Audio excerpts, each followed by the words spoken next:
You want me to take the second one in the first break? Yeah. Okay, cool. All right.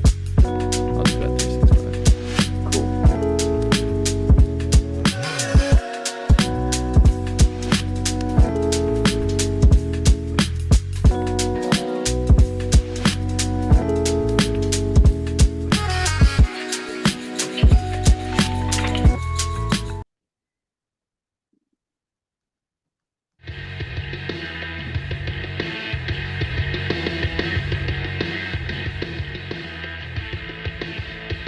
Welcome to the PHLY Phillies podcast. Filling in for Tyler Zulli, I'm Devon Givens, along with Jamie Lynch on a Friday.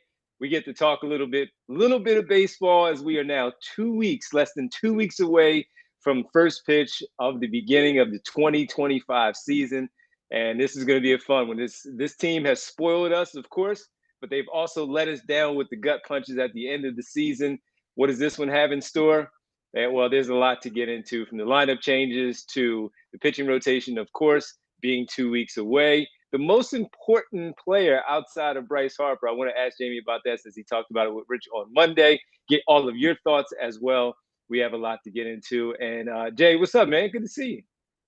What's up, Devon? Happy Friday. Yeah, I got the, now that the Super Bowl haze is cleared and you look at the sports calendar ahead, there's not much to get excited about except our Philadelphia Phillies right now. So really got that baseball itch kind of firing up here.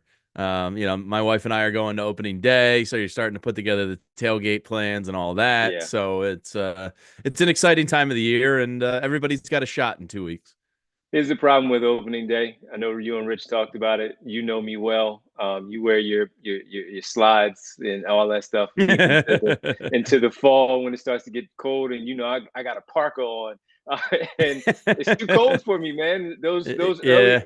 early games, man, it's just too cold. I'm more late May. Let's get to it then. Yeah, but it's gonna be fun because the Phillies are in an interesting spot. If you start reading the preseason publications, it's like, well, they're a top 5 offense, they're a Yeah. top 2 or 3 pitching staff, and if you talk to people locally, it's just kind of like, yeah, the Phils are coming back. We can't let ourselves get spoiled. All right, like, this is a good team. I know the results haven't been there, but I think there's a bit of good baseball spoiling happening in Philadelphia, and the past doesn't always predicate the future.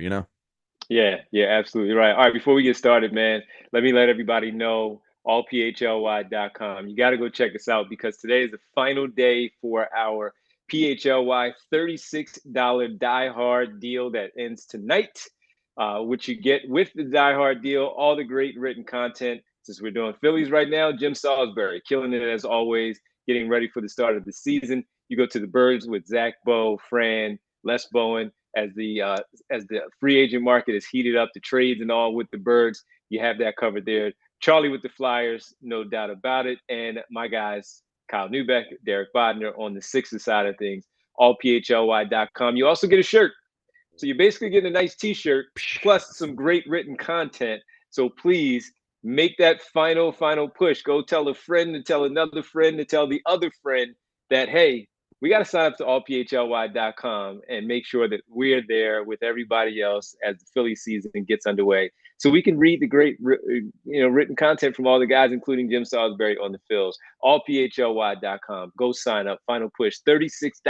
It's $3 a month, folks. $3 a month. Come on, go do that for Yeah, us. we're talking less than 75 cents a week here for Fran Duffy's draft guide. The thing is awesome. So if you're an NFL draft junkie, it's worth it.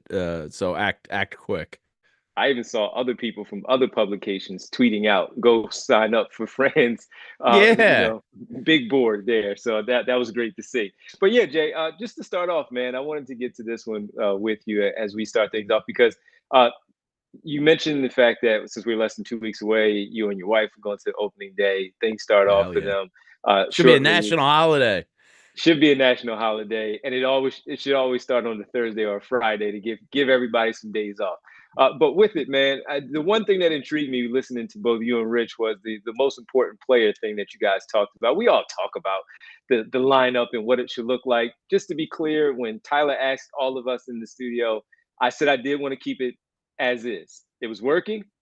Don't Been change it. productive for the most It's been part. Yeah. exactly. It's always been a controversial thing, and he still hits 40 home runs at the top of the lineup. I get it. It doesn't look like it's supposed to look, but it looks right for this team. That said, I'm not really going to harp over the fact that I Yeah. thought when Trey Turner did sign, I thought he would immediately jump to the top of the lineup and be the leadoff hitter.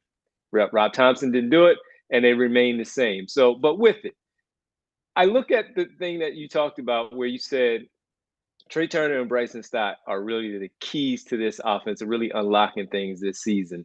And I thought that was a really, really interesting way to put it for a lot of Philly fans out there and asking them what they thought too. Of course, in the chat, let us know what you think. Who's the most important player outside of Harper? Because the Trey Turner piece and the Bryson Stott piece are really, really big. So you said one of the two. I want to nail you down right here and get your thoughts on which one you think is the clear-cut one that is the most important to have the success for the Phillies this year between those two.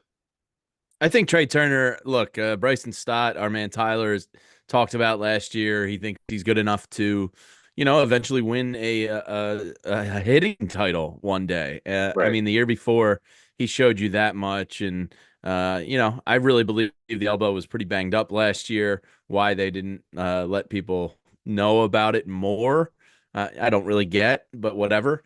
But I think Bryson Stott's going to come back. Trey Turner's the one that's the most important. If he's going to be the leadoff table setter here, getting his speed on the base pass, defensively, he can't be as brutal. We understand it's never going to be Ozzie Smith out there. Mm-hmm. But last year, that was rough. So I think defensively, he just needs to be a little more towards the league average.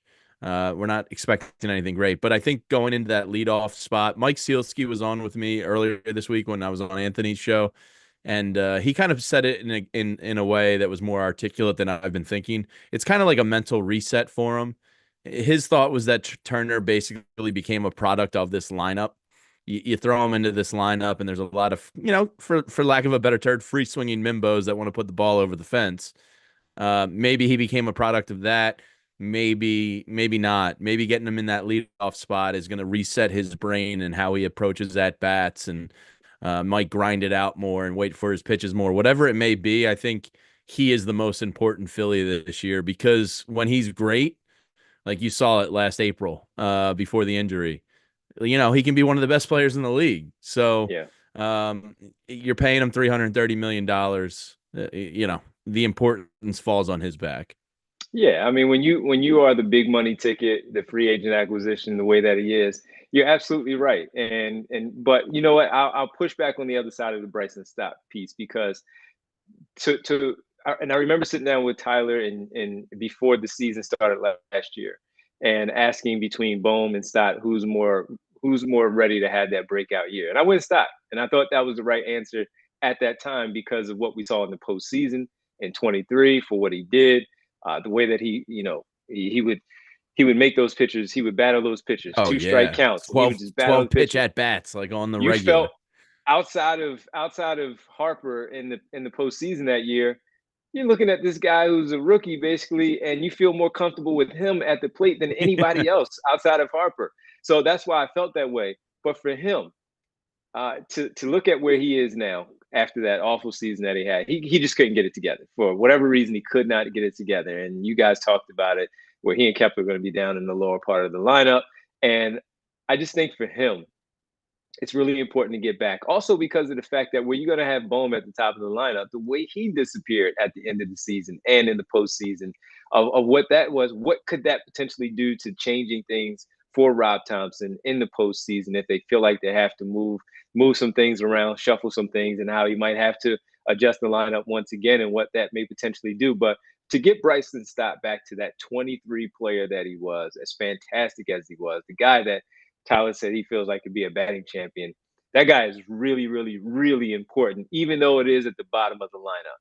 But the way he works the pitches and the way he can help turn things over for the bottom of the lineup to get back to Trey Turner at the top, should things go right, having Marsh at the bottom, having Realmuto also there at the bottom. When you have that third time around in that lineup, and it starts off with him, that is really, really tough for any pitcher opposite those guys if you have that player down there. So I'm not dismissing at all, because when you get paid $300+ million, you are the Yeah. key, 100%. But just to make the argument for Stott, for how important he is at the bottom of the lineup now, because of how stacked this lineup is, that's where I would push and make a case for him also, because he needs that bounce back. It's not necessarily of getting him a standing ovation. That was great, of course, for Trey Turner. It's just more of, Yeah.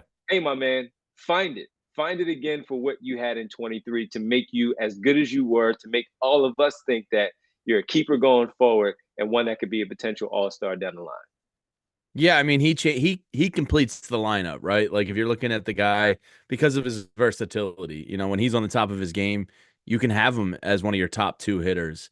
If he's able to get back to where he was, I mean, that changes the lineup dramatically because, like you said, it's almost like a new leadoff hitter down in the bottom third of the order.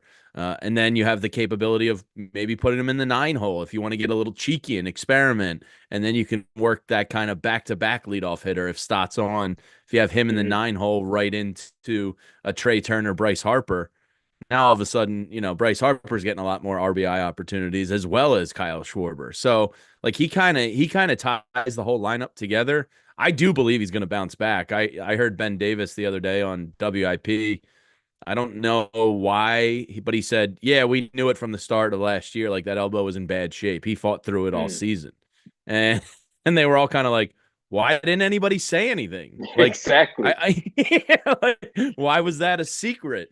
So apparently he was hurt for, a large portion of the year, and it would explain a lot. And I do expect, I almost have more confidence in him bouncing back than I do Trey Turner staying consistent at that great level. So, Bryson Stott is huge. No, he is, man. And you're right. Look, if the elbow is a problem at the beginning of the season, fix it. You Yeah. know, yeah, fix it. You had Or, 6 weeks or, off. or just report on Okay. it. Yeah. Let us Right. know. We won't boo you. We have a heart. Now you commend him for fighting through it and playing through it, but in the end, man, where did it really help? It didn't. Yeah, It didn't, because, as you said, you get looked at a little differently. You get booed for how things are playing out because of how poor your production is, and we're wondering what the hell is wrong with this guy. yeah. What is going Where did on? that guy go? Where did he go? Right. And that's the problem. So, but again, you commend him for sticking it out Sure, and fighting through it and getting through it and helping out in any way that he could. But man, you cannot have that happen again. If an issue like that pops up, man, you gotta sit down. You gotta sit down. Like we like to say yeah, on the basketball side, and I know you feel the same way. If you're out there though, you gotta produce. And if yeah, if yeah. you're nursing something and you decide that you're gonna suit up and go out there and play, you got to go out there and produce. But it's funny because Kamel in the chat already had pointed out that plate discipline is important for how things go, and that's where the Trey Turner thing pops off too at the top of the lineup, because in this Sure. lineup we have seen for years since Bryce Harper's been here, they are ultra aggressive. First pitch swings, whether it's him or Nick Castellanos, Bryce Harper, Yeah, first pitch swing is a thing with this lineup, and they're cool with it. It's fine. He'll maybe rope a double in the gap. Maybe he'll get one down the line and get on the base, steal some bases, whatever. The aggressiveness is there, but plate discipline, Jay, is very, very important. you know who made me okay with first pitch swinging? Jimmy Rollins. Wall of Jimmy Famer, used, man. yeah, he used to belt some first pitches, and it would make a lot of the hoagie mouth WIP callers, "Rawr!" It would make them Also mad pop with up a fury. few of the first Yeah, and it's pitch like, and drive people nuts. yeah, yeah, you live with it every once in a while, but when he's roping Yeah, one in the gap and getting a double out of it, I was like, I'm gonna stop complaining about first pitch swinging when you're a good enough hitter. I don't I want the agree. guys in the bottom. Yeah, when you're Brandon Marsh, maybe take a pitch or two. Yeah, Max Kepler, maybe take a settle pitch or down, two. buddy. But Yeah. Bryce Harper, you want to get that bat off your shoulder? Kyle Schwarber, Trey Turner, go for it, boys. Let it rip. Yep, absolutely, man. So, but yeah, plate discipline is important for Trey Turner at the top of the lineup to see exactly where he is. I'm really curious to see how he sets the tone with this when they get their first series underway. Yes, it is spring training right now, and we understand you get to see some things. Guys are trying things out. It's a little bit differently when those first pitches are live, the way that they are when the season starts. To see that plate discipline, see where it goes from there, see how they feed off of it, because to see him there at the top, and then you decide to go wherever else you're going to go with Harper and Schwarber and where they are within the lineup, and even Bohm having him in that first run is going to be very interesting to see how they break the lefties up and righty lefty, but also just how he's seeing the pitches, how they set the tone, and that's one of the other things that I liked about where things were about the Kyle Schwarber being at the top.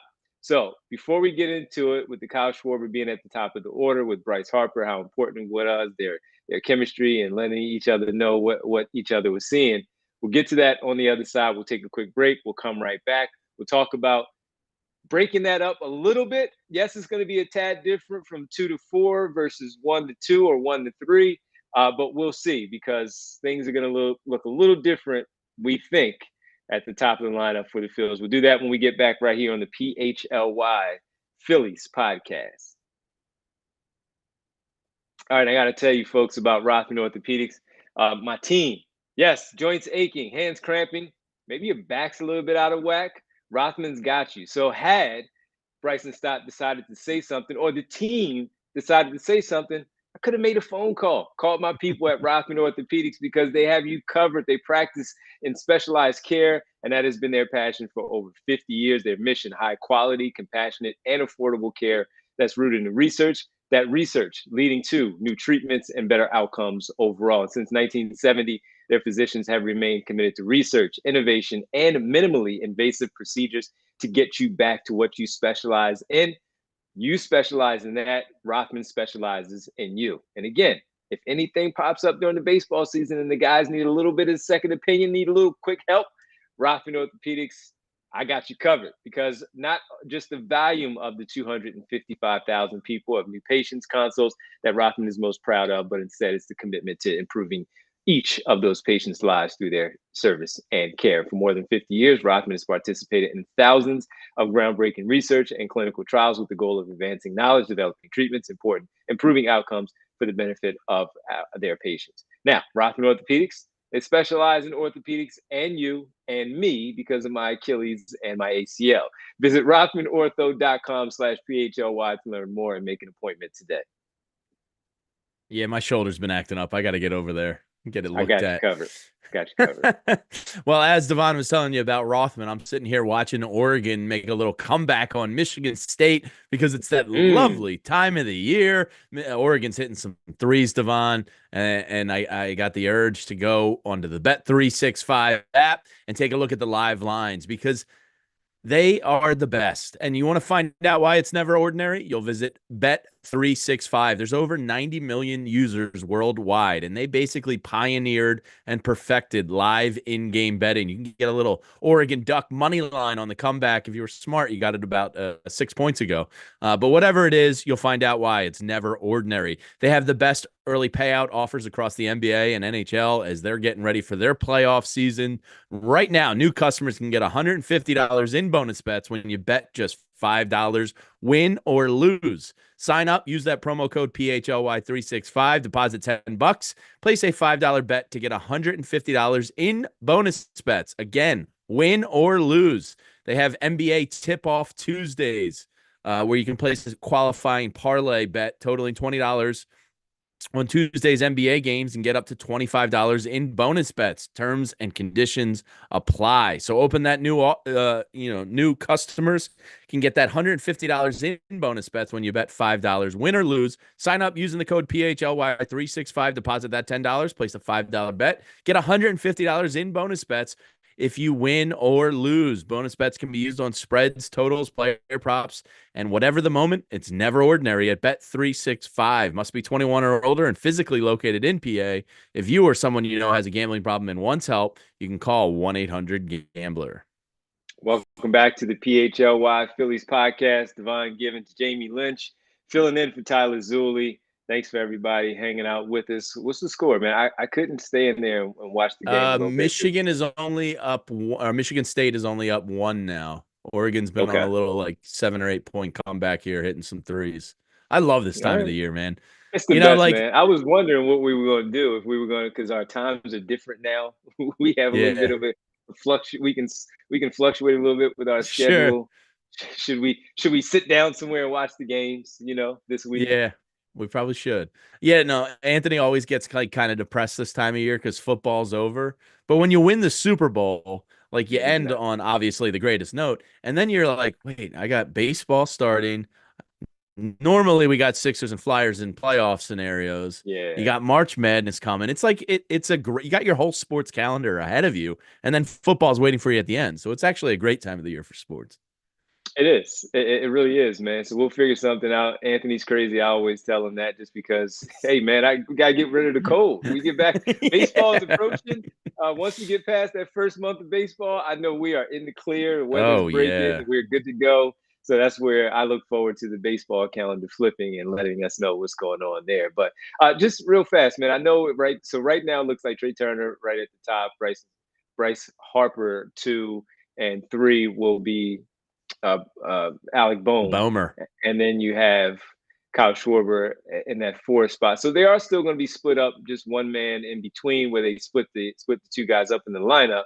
But it was something that was always intriguing, where Schwarber set the tone at the top, hit a leadoff home run. You come back and they do their little hand signal gesture to each other, and they're like, "Yeah, I saw this." And then what do you know? Bryce Harper either hits a home run or he gets a double somewhere in that at bat, just because of what Kyle Schwarber was able to help him out and seeing and tipping things off there at the top of the lineup. So how do you look at it now, though, with 2 and 4? Same thing, but this time it's going to be flip flop with Harper maybe setting that tone and letting Schwarber know what he sees.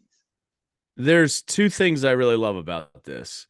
Mm-hmm. One is that, you know, ever since Reese Hoskins left, and I'm not trying to make the case that, like, you miss Reese Hoskins, but he gave Bryce Harper some protection in that 3 hole where I don't really think JT Realmuto in the current state, or Nick Castellanos, or even Alec Bohm when he would occasionally back him up, Mm-hmm. really gave Bryce Harper. Um, Bohm just occasionally he was more ahead of him in the order. Now I think Bohm, with his double ability and his at bat discipline, I think he gives Bryce Harper a little bit of a better protection in the order, because while he may not be putting the ball over the wall, he can, damn near lead the NL in doubles like he almost did last year. So I think that gives Bryce Harper some more protection in the lineup. And then secondly, Kyle Schwarber. I think he's the only guy in the history of baseball to have more than 45 home runs and less than 100 RBIs, which he did 3 years ago. And that always really kind of irked my soul. Now, Devon, I gave up that conversation because it was successful and it It worked, and worked. they got to a Yeah. World Series and they got to an NLCS, and I was like, all right, I give up. But I hate seeing that many home runs with that few RBIs. And you saw it down in Florida yesterday. Shore 3-run homer.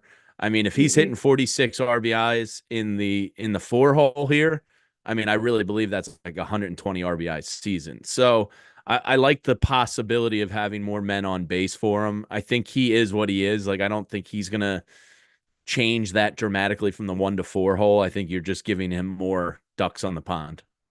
But when you talk about the protection, what he had behind him was Turner, Harper, and Sure, whatever else followed. Now Schwarber's sure. going to have Castellanos. Which one are we going to get? Yeah. Kepler, don't know yet. And He's then hitting you, the yeah, cover off the ball in spring. He's a he German. is, he is, he is. But the protection is different. It's different Sure, now. It's different now where maybe they don't throw at him. Now, look, the other guys might already be on base and you can't afford to load the bases, or you sure. can't afford to put another one on and have a man on first and second with one out only. And you can't do that. But it's a little bit different when you now have Castellanos, Kepler behind him instead of Turner and Harper. Oh, I mean, if Nick Castellanos repeats his start of last year, Kyle If Schwarber's going to be, yeah, Kyle Schwarber's going to be getting the Barry Bonds treatment where they're just putting him on base to pitch to Castellanos. I mean, you're right. Castellanos, he can't start like he did last year. He right. eventually righted the ship and came around, but it took him a solid month and a half or two to like really get into form. If that happens this year, I have a feeling Rob Thompson's not that patient, and he probably changes the lineup up a little quicker than And he shouldn't be. we might think. Yeah, he shouldn't be, and he should make that a quick change and adjust that. And that's one thing about Rob Thompson. He will allow his guys to hit themselves out of a slump, figure things Sure. out. but it may take a little bit too long. Now, they don't lose too many games and all that, but hey, we live and die on every pitch and every at bat for every game. Those Yeah. 5 a week or those 6 a week that they have, and lose our mind because they lost two in a row, even though they won the first four. So it's that's how it goes. But yeah, it's a little bit different when you have Castellanos and those guys behind him to see how it looks and see how he handles that pressure of being behind them. And to your point of what you have there with Castellanos at this stage, man, we were talking about, is he going to get traded at the end, immediately at the end of last season? Is he going to be traded? Is he going to be moved on? Alec Bohm, same thing. Was he going to be traded? And to your point about what he did, and now getting that spot at number 3, he's got to perform. He's got to play like he was that all-star a season ago, that first half of the season, second half stunk. He has to play like that guy and not the guy that we saw seemingly mope with his shoulders down for the remainder of the year, because he just wasn't good. He couldn't figure it out. He's his worst enemy when he is in his own head. When Bryson Stott is not playing well, he's not hitting well, you still see there where he's trying, he's battling, the approach is still the same. It just wasn't working because we know about the injury. When it's Alec Bohm, though, it's all over. It's the Embiid face. It's all over his face where you see it, and he's just simply not good enough. Yeah, I forget if I was listening or reading something the other day that said the early reports out of spring are that the team feels good about where he's at. Like there was a self-realization of like, all right, I need to reel this in and kind of control the emotions a little bit. So hopefully we see Mm-hmm. that applied early on in the season here. I always with Bryson Stott, I wonder how much of that like professionalism at such a young age just came from shadowing Bryce Harper. I Right. mean, he was a guy that lived in Bryce Harper's house. They work out together in the off season.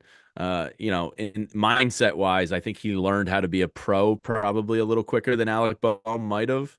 That's credit to Bryson Stott, but hopefully we see it from Alec Bohm this year because, I mean, when the season ended, Devon, I thought it was like me and Tyler were talking. I thought it was a lock that Alec Bohm was going to be traded. Now it doesn't mean they didn't try, but I thought like, this was a guy that got benched in the playoffs. Like Absolutely. I thought it was a certainty he was going to be traded. Whether they tried and weren't able to find something sufficient or they didn't try at all, who really knows? But I'm sure they tried. Yeah, yeah. And I know you're going to get ready to get out of here too, man. So we appreciate you hanging out for the first half of the show, talking a little baseball, a Yeah, little flashback for us, just a tad bit. You yeah, mentioned leadoff hitters and taking first pitches. Jimmy Rollins going to the Wall of yeah. Fame. I was going to talk It's about it a awesome. little bit more later on, but before you go, he's, I think, the second one because Roy Halladay is already in. But when you think about the core 4 or core 5, if Sure. you want to include Ruiz, he's the first one to go in. And it's going to be pretty cool August 1st to see him go into the Phillies Wall of Fame. Yeah, it's gonna be a hot ticket, for sure. Jimmy's, one of the best Phillies I ever saw in my life. Just kind of got spoiled by his ridiculous fielding, his awesome attitude, and just kind of, we're the team to beat attitude. Like he had swag. He was cool as hell. I mean, this man sells J. Rawls pre-rolls now out in California. This man is cool as the other side of the pillow, as Stuart Scott would say. It's going to Yeah. be awesome to see him go in, and hopefully we're all making the trek up to Cooperstown in a couple of years. And hopefully he gets in there because I think you can make a really strong case that he deserves to be not only in the Phillies Wall of Fame, but that Cooperstown place as well. Is Charlie Manuel in the wall already? On the wall. Pardon me. I keep saying in the wall. On the wall. I Is he? I believe he. That's a good question. Yeah, I'm not sure because I if think he Jimmy, is. he should be already.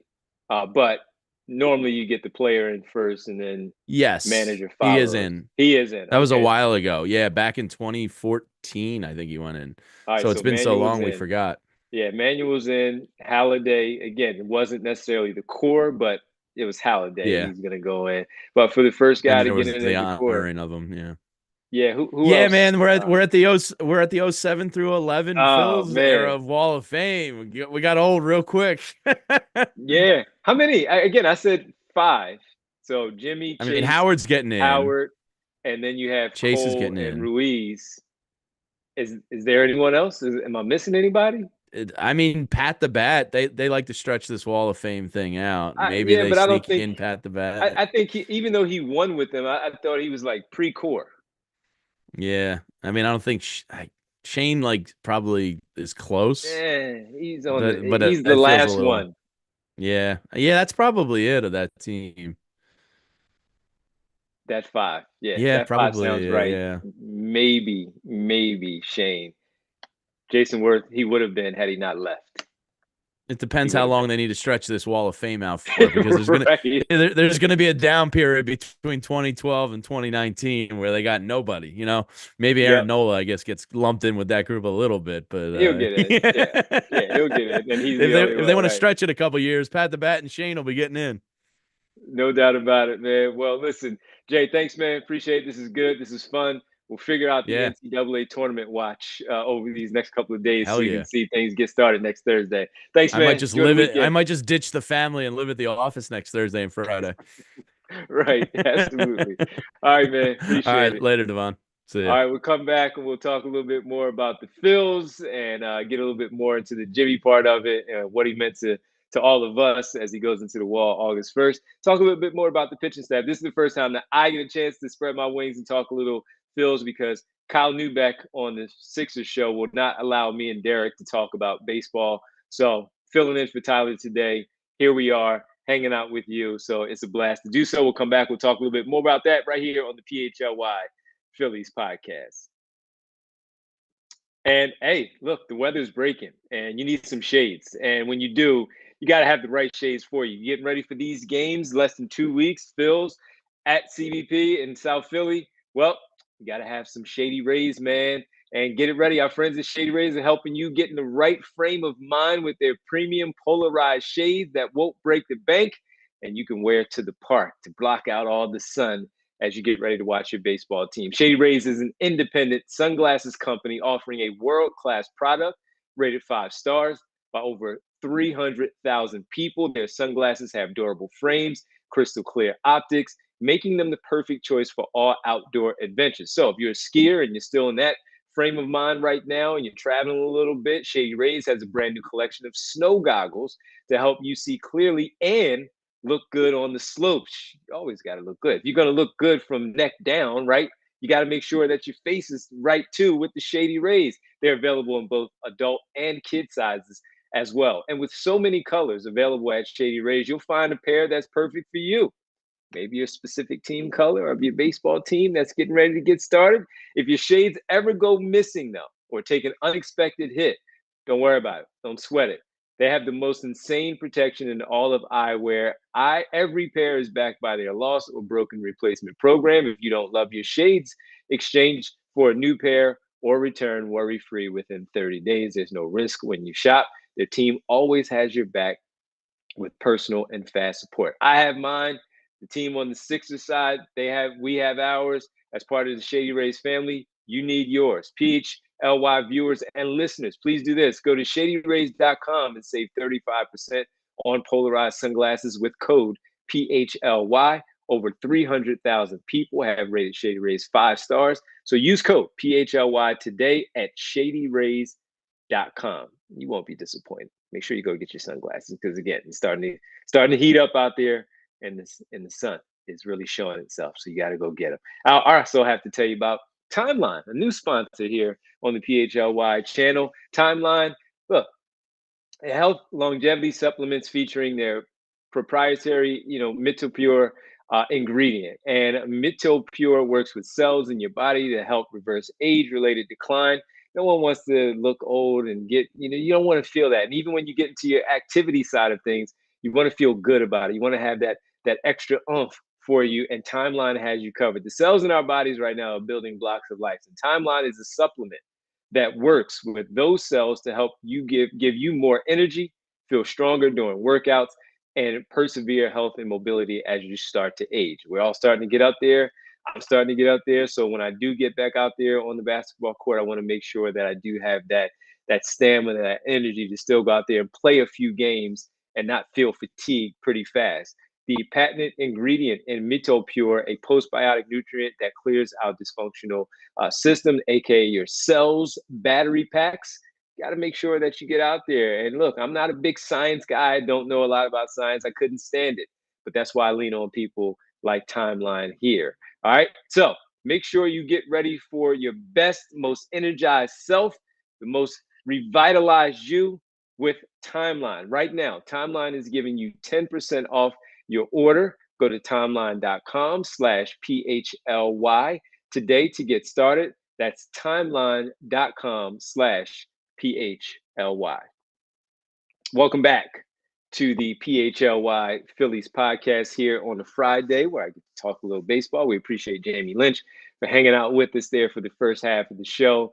It's just me and you for the remainder of the time here. And while we've talked about all the batting order and all, and it's always interesting in looking at the Phillies at the start of the season because there's so many questions. You know that they're good. You know that they're a good baseball team, and you know how good they are. And Jamie talked about, yeah, they're going to be a top 5 offense. He's seen a lot of publications outside of PHLY also writing about the Phillies, giving their predictions for the season. You look at what's going on with the rest of the National League and where they fit into it, from the Dodgers making all the big splashes that they do. Right? Trying to repeat. Then you look at Juan Soto going to the Mets. How does that impact things in the NL East? The Atlanta Braves, they never go away. Some of these other teams around the National League and where they fit in, and the Phillies are always going to be right there at the top because of the lineup, the money that they've spent, the accumulation of talent that they've put together with this particular roster, the lineup in particular, in general, of how good they can be. How good will they be with this season? There are always questions, though, because when you don't win and you see how things fell apart for them at season's end in the postseason, they have taken a step back from the World Series to the NLC Championship to now, again, not advancing the way that we thought. Alec Bohm, his issues in the second half of the season, he was fantastic, which made him an all-star because of what he did that first part of the season. And then he got in his own head. And we've seen it far too many times with him where he cannot get out of his own way. And he reads, he displays it all over his face, and we can see it. We read it so easily with him, and he's almost defeated. And when they try to make a rally, they're down, and then you get guys on base, and it's one out with a man on first and second, and you just need him to get a single to move guys over, potentially score from second, get that run in, maybe get a double in the gap or rope one down the line, whatever it may be. And you can just feel it with the crowd and the murmurs in the crowd at Citizens Bank Park when he's walking up to the plate, where you're hoping, all right, the guy ahead of him walks, he gets on first, moves the runner over on second, is one out, runner in scoring position now, man on first as well, and you want whoever's in front of him to get a hit because you know he's up next and you just have no idea of what he's going to do. He's so Jekyll and Hyde when he's fighting against himself to do something at the plate. You kind of just know he's going to go up there, swing at the first pitch, flail away a little bit outside of the zone. He's reaching for something across the plate. And the pitcher is like, "I got this guy. It's about to be 2 outs, and this is what it's gonna be. I got it, and I'm not worried at all." And we knew it too, and that's part of the problem with him, and that he has been fantastic as a player with this team, homegrown player for what he has done. But he is one that, to me, is just one of those, you just can't trust him. He's not trustworthy for a good portion of the season when you start to see that resting face of "I'm defeated," and I could read it.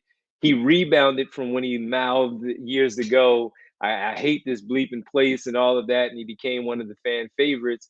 And then he had the All-Star first half of the season a year ago, and we know how good he was, but we also saw how bad he was. So when we talk about people being really, really important for this lineup, and especially being up there at the top and breaking things up, from righty lefty, and following behind Bryce Harper, but also being right in front of Kyle Schwarber, kind of setting that table. He has to be that all-star that we saw in the first half of the season.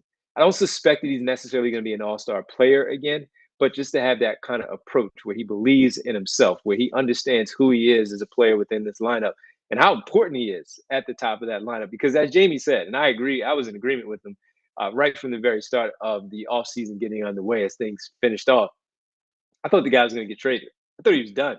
I really did. I thought he was done. I thought he was gone. I thought he was out of here. And I had no problem moving on from him because of how frustrating he was to watch in that second half of the season, how disappointing he was. And again, how he just simply, it's so obvious and so evident that if we can see it, the pitching staff, the pitcher can see it, the catcher knows, hey, man, all we got to do is give him something low and away. He's going to flail at it. He's going to reach high and up right there. He's going to swing at it first pitch early, and we're going to get him. And he's either going to strike out or he's going to hit something, a grounder in midfield, pop up, whatever, fly out. It's not going to be a productive at bat for Alec Bohm. So when we're speaking about guys like that and how important they are for the success of this season, he is certainly one of them, and he has to bounce back and give you that type of performance that we saw from him at the beginning of the season that made him an all-star once again. That's the type of guy that he needs to be for this baseball team. And when you move on and look at, again, trying to protect those other players, that's how big he is for this season. And that's why I wanted to ask Jamie that question, because when I did listen to them on Monday, he and Rich, and they had a great show. After we're done here, make sure you go check them out at the PHLY Phillies podcast and check out their show earlier in the week. Bryson Stott, Trey Turner, they're certainly important, but guys like Alec Bohm are super important for what he brings to this club and how big he is. To have Rob Thompson trust him to keep him at the top of the lineup, where you don't have to worry about later on readjusting and reshuffling the lineup to what it might look like to unlock some players because of how poorly they're playing. And that's just how big he is to the success of this team. They decided to keep him. They didn't move him. Dombrowski stuck with him. Maybe he wasn't getting the offers that he liked in return for Alec Bohm. Maybe they didn't find some other players that they felt like they would be able to replace him with at third base. Whatever the case may be, the guy is back, and he's back. He's got to have that. He's got to have that approach that he had in the first half of the season in order for this team to succeed the way that they did. Sure, they can mask some things because of some of the others, because of how stacked this lineup is. They certainly can, but he has to be that. They're counting on him to be that type of player once again. And I can't stress it enough, just to move down at the bottom of the lineup. I can't sit here and say I know as much about Kepler as many others and what he will be potentially in that six hole behind Nick Castellanos. Nick Castellanos, we already know who he is too. So it's just we already know how important he is. He didn't get traded. He's back. We know who he is. We know what he does. Bad things happen in the world. He's going to have success. He's going to hit a home run, right? That's what he's going to do because he is Nick Castellanos. But when you look at Kepler, I don't have that much information to talk about him extensively the way others do, but I certainly can talk about Stott and where he is. And as big as Trey Turner is and as important he is at the top of the lineup, that's bar none. So if you look at Harper, you want to rank him first as the most important. You look at Trey Turner, number two, second most important for this baseball team's success this year. You also have to look at, for me, going down the line a bit and seeing where Bryson Stott is, if he can have that bounce back type of year. Because with him, as I mentioned with Jamie, and I'll mention again for people who are just tuning in, I thought he was going to be the all-star and not Alec Bohm a year ago. That's how big I was after that 23 season, seeing him in the playoffs, seeing him and the team make the run that they did, and how good he was, how scared he had those pitchers when he's sitting there battling them with two strikes, and he's extending these at bats to like 13 pitch at bats, whether it's on the road or at home.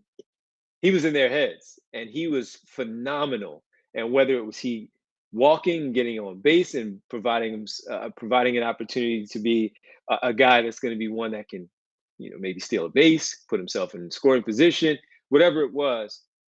23 Bryson Stott was fantastic.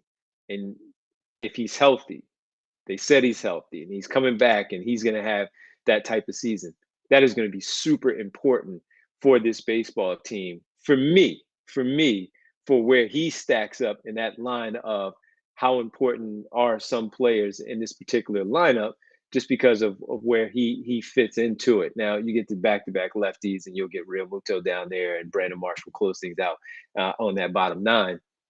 But Bryson Stott, man, he's one of my favorites to watch. Just his approach, how he scares the hell out of these pitchers when he's out there, and what he does at the plate, and his plate discipline. So when we talk about plate discipline, he's the total opposite from some of the others. When Kamel was talking about the plate discipline for him, it's just it's phenomenal for a young player to be that disciplined for what he does in this particular group, where he was higher in the lineup or even being lower in the lineup where he'll start off this campaign. He is huge. He is huge for the success of this team. So that's where I am with some of those other key important players. Real Muto, not the same guy, but he's going to be at the bottom of the lineup. I like it. I mean, he's played his part. Best catcher in baseball for many, many years in the Phillies uniform. He's getting a little bit older. He at the plate is not the same, but he still provides a lot of punch where he'll get those singles. He'll get those extra base hits. He'll certainly hit a few home runs. And we know how important he is behind the plate for that pitching staff, for them to do their work. Have no problem with him at the bottom of the lineup where he is at this stage of his career. And then Brandon Marsh starting off right away. You get Kepler right there on the opposite corner, Nick Castellanos on the other side, and you have Brandon Marsh there in the middle. You see what Johan Rojas does when they decide to go there. But the one thing that a lot of people talk about with Brandon Marsh and even Bryson Stott, let them face those left-handed pitchers. Let them see what they look like out there against those types of pitchers, and not just because you don't like how it sets up. Let these guys get through it here. We'll see it in the training, in spring training, how they do there, of course, but when they get up there, it's totally different when you get to the big club and work their way. As far as the pitching staff goes for me, and just before I get to the pitching staff, I was talking also about how you look at where the Phillies stack up, because Jay mentioned top five. They're going to be a top five offense in this league and all. National League is going to be tough. I mentioned the Dodgers and the Mets. They kind of get lost, the Phillies do, while they're mentioned. I guess the buzz is not necessarily as high as it was, certainly coming off of World Series, and you see what the team looks like, and you add someone like Trey Turner, you're going to get that. You're going to get that type of buzz there that remains and still tails. But when you get knocked off early in the playoffs and you don't advance like you expect them to, and you lose to the Mets early on, you kind of and you don't make that big splash like Harper and then Trey Turner and signing these big money free agent $300 million. They're going to talk about others. So right now the Mets are hot. They beat the Phillies. They add Juan Soto to the team. What is that going to look like for New York? Are they taking over and taking a jump over the Phillies now as we go into the start of this 25 campaign? For most of us here, we're going to say no, and I don't think that is biased because we're from Philadelphia. We watch the Phillies every day. We don't look at the Mets every day, but we watch enough baseball to know that the Mets are going to be good, the Braves are going to be good, and the Phillies are still going to be right there in the mix. But when you look at them, the Phillies matched up against some of these other teams in the National League, not just in their division, but in the National League overall, I still feel good about where they are as a team that should make a run, that should get to the National League East, National League, fighting for a pennant and getting to the World Championship Series and seeing if they can advance once again to the World Series. Because at this stage of this many years into Bryce Harper and Kyle Schwarber, guys getting older, where we talk about Real Muto taking a step down, and where we also look at Kyle Schwarber, these guys might not be back because they are getting older. And while you have faith maybe in Dombrowski to continue to build this team where they don't lose too much, where you have some younger guys step up in those places, you make the right signings to replace those players. This particular group, as Jamie talked about the 7 through 11 team that we know won a World Series. This one got there and hasn't won yet. But they're maybe running out of time when you have certain guys there in the lineup at least. Yes, you can replace them, but with this particular group, you want to see them win one instead of just getting there and losing like they did and never returning. So maybe you feel a World Series appearance is what they have to get to. Maybe you feel like it's a National League Championship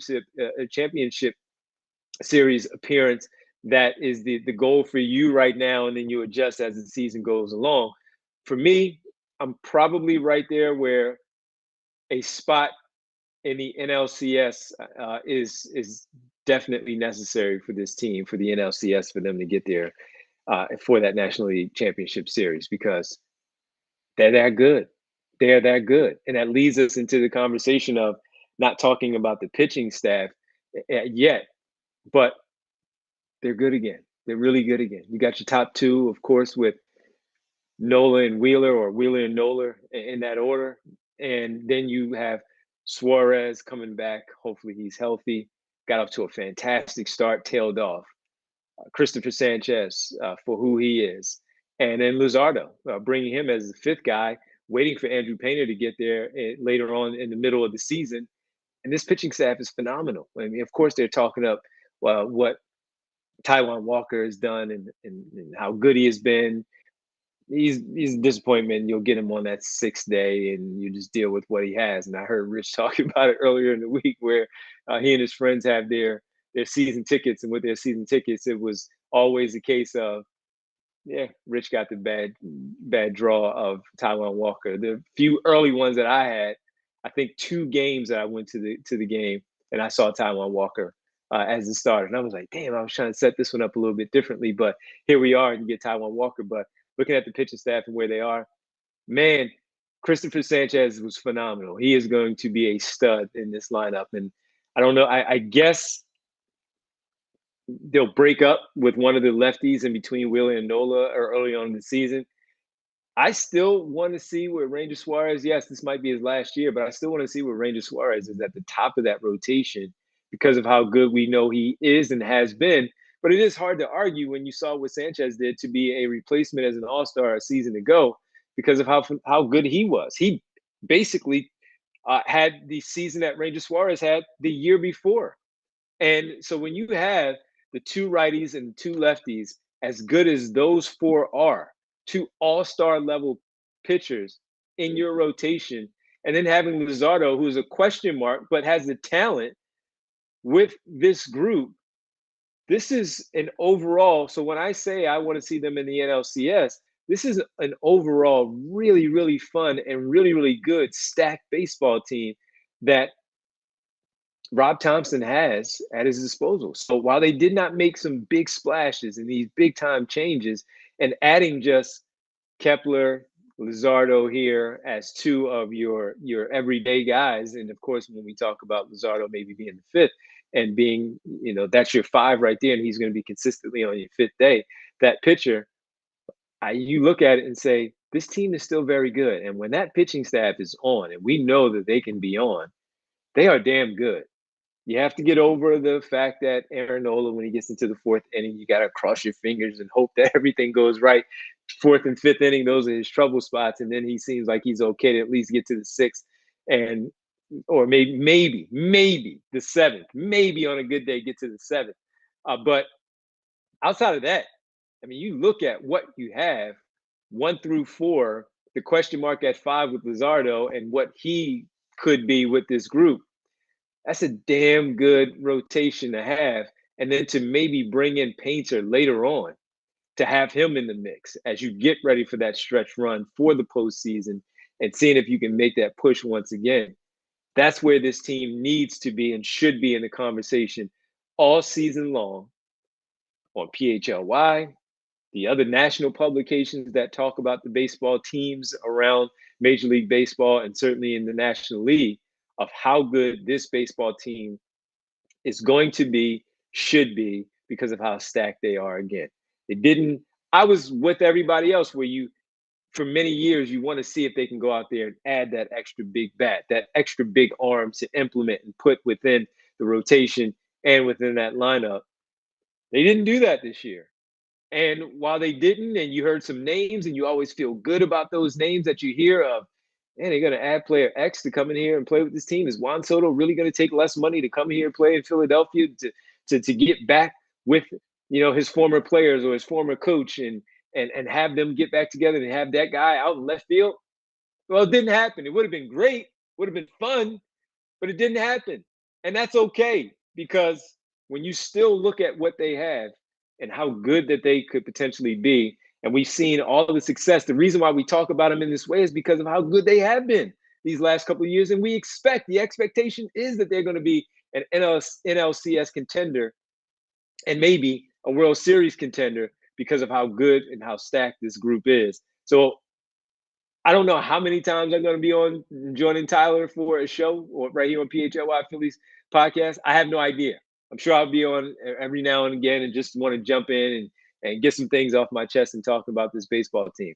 But as maybe my final time before first pitch in less than 2 weeks now, 2 weeks away uh, from yesterday to start this season off, of what this baseball team could be, anything less than an NLCS appearance for me is going to be a failure for this group. They will that will be something that will be very frustrating for me, and I'm sure for many of you looking at this baseball team, how good they are.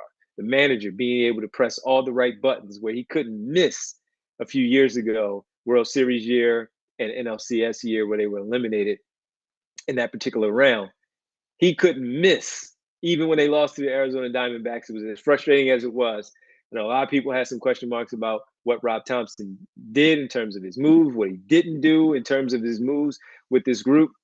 They are stacked, and they should still be right there in the mix as a top five, not just offensive team, but a top five team in this league, and hopefully top three in this league. Where in the end we are talking about once again playoffs for this team, where things have to run through Philadelphia. The Dodgers are going to be tough.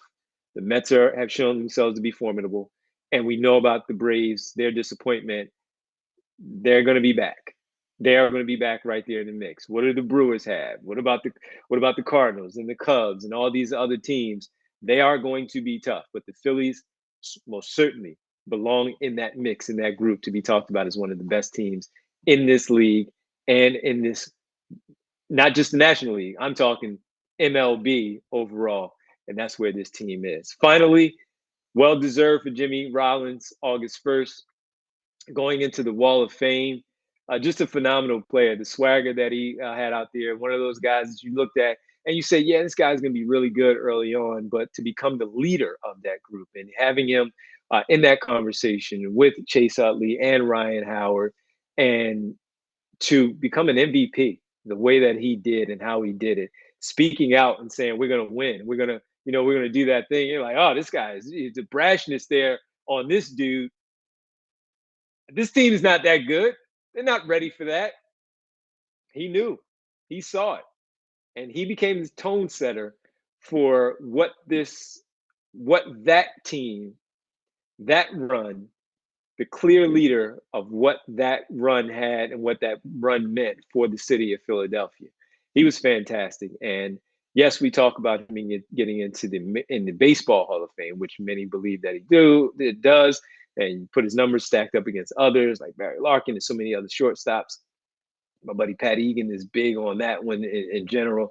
But yeah, he deserves to be there. But it's going to be fun, August 1st, to see where the start now of that run, that group of players between Hamels, Utley, Howard, Ruiz, maybe those others. Again, if you stretch them, like Jamie said, when you get to players like Shane Victorino and Pat Burrow, I don't know if he's already in or not, but get to those players. Jimmy Rollins deserves to be in there. It's cool to see that he's going to be the first one in there, and the others will certainly follow because they all deserve it. That was a great, great run. I wish they would have gotten one more out of it, especially with Roy Halladay, part of that team. When they hit the 100-win mark, and we were like, oh man, there's no way anybody's going to stop them. And we know what happened when the Cardinals were able to knock them off. But Jimmy Rollins, congratulations. That's going to be fun. Should be there August 1st. I hope I'm there August 1st to watch it and to see where the rest of them go along the way. So, everybody, this was fun. PHLY Phillies podcast, filling in for Tyler Zulli. We thank Jamie Lynch. Of course, Andrew Frazier hanging out with us on the production side, double dipping from early in the morning and, of course, here this afternoon. Talk a little baseball. I'm sure I'll be back at some point during the season. This one was fun, though. And we appreciate everybody hanging out with us here on the show. Want to make sure everybody knows tonight. Make sure you tune in to the PHLY Sixers podcast for the pregame show. Myself, Rich Hoffman, Bree will be there in studio for the game tonight as they take on the Indiana Pacers. If you're watching on TV, if you're watching on Flex Channel, thank you for watching. Make sure you continue to watch at allphly.com. 7 o'clock tip-off tonight for the Pacers. Pre-game starts at 6:30. Then we'll have post-game as the Sixers. The walking wounded. Man, you got to look at that injury report and see what's going on there. It's a mess. It's a mess. And hopefully they do their job and make sure that they continue to lose these games so they can keep and secure their top 6 pick in the upcoming NBA draft lottery, and then ultimately in June for the NBA draft. All right, I'm going to get out of here. Thank you once again. Tyler, thanks for letting me sit in. Jamie, thanks for joining me for the first half hour. And Andrew, great job as always on the production side. I'll see everybody tonight at 6:30 for the pregame coverage for the Sixers. Have a great rest of your Friday. Enjoy the beautiful weekend. And I'll talk to you soon right here on the PHLY network. See ya. We all silly like the mayor.